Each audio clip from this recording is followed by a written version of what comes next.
Here is a question. Read it carefully and think about the answer.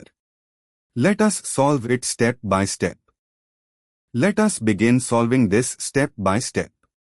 The substrate is a tertiary alcohol, 2,3-dimethyl, 2-butanol or similar neopentyl type tertiary alcohol based on the structure shown, treated with H3PO4 and heat.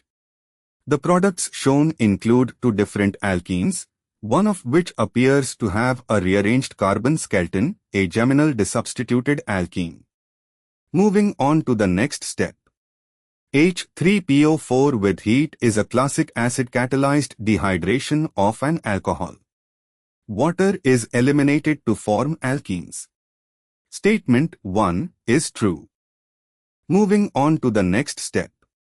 Acid-catalyzed dehydration of alcohols proceeds via an E1 mechanism, not E2, because the O is first protonated to form a good leaving group, water, generating a carbocation intermediate, which then loses a proton.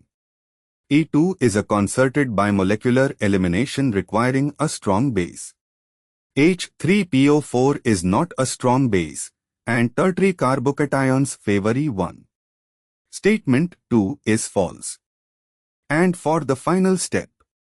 The two products shown include one alkene whose structure suggests a rearranged carbon skeleton, hydride or methyl shift from the carbocation intermediate.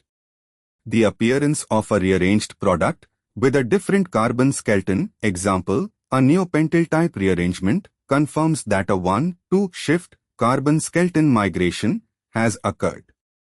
Statement 3 is true. Evaluate statement 4. Most stable alkene will form.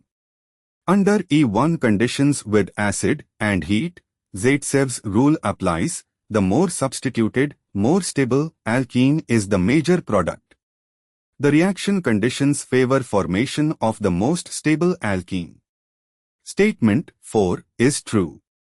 E1 is a multistep mechanism, protonation of O, loss of water to form carbocation, loss of proton. It is not a single-step reaction. Statement 5 is false. True statements 1, 3, 4 option D.